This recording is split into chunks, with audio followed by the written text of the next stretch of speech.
نن سبا د میخي په باره کې سخت اختلاف شروع دی. زمون بعض اهل حدیث ورونه وایي چې یری په میخي قرباني جایز نه ده، او زمون بعض احناف علما هغه فرمایي چې یری په میخي ځکه قرباني جایز ده چې هغه یو دوه دلایل پیش کوي. یو دلیل ده چې داغي غوخه او داغي پی جایز دي، نو ځکه په قرباني جایز ده. حالانکه دا جواب ډیر کمزور دی، دا د ماشومانو جواب دی ته وي.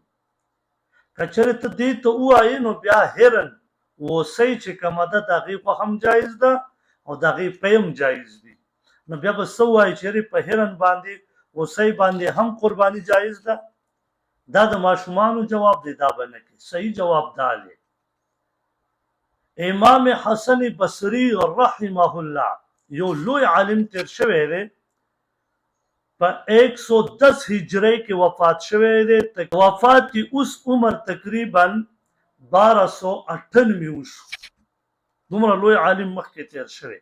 هغه فرمای الجاموس بمنزله البقره، جاموس یعنی میخه دا پشان د غوا ده، نو په دې باندې قرباني جایز ده. دغه سه دویم نمبر حواله د علامه بازار رحمه الله چې فتاوی بازازی لیکلی ده په 827 کې هجری کې دا وفات شوی دی، تقریبا اوس 600 سال کېږي.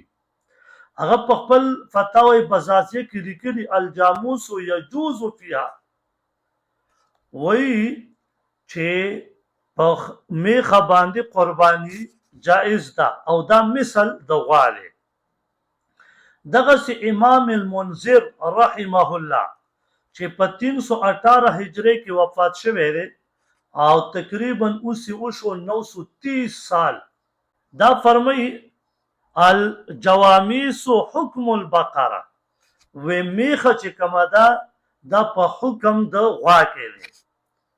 دغه رنګ علامه عینی رحمه الله چې په بخاری شریف باندې شرح لیکلی د عمدة القاری، هغه په 855 کې وفات شوی دی، تقریبا اوس عمر وشه 575 سال.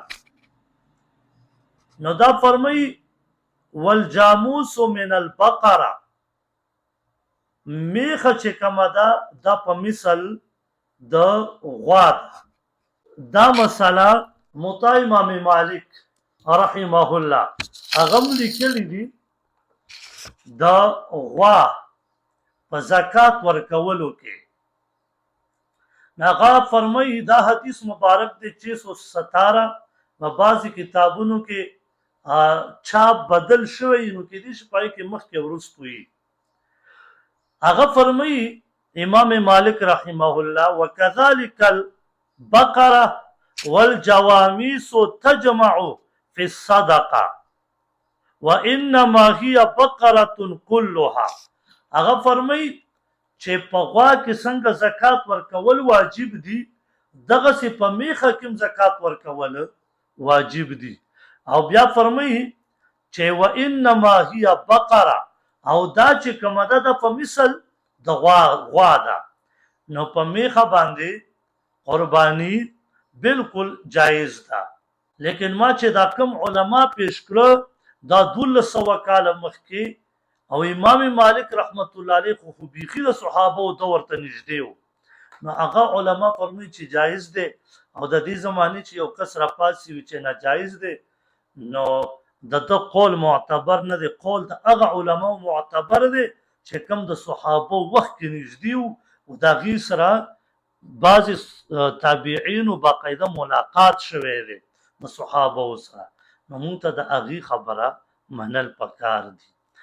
کدا سي روایت دی او پیش کی چې نبی علیہ الصلوۃ والسلام په میخه په باره کې فرمایلی دي چې په دې قرباني نه کېږي، موږ به تاسو ومنو. نو دا هیڅ خبره نشته، بالکل قرباني پې کېږي.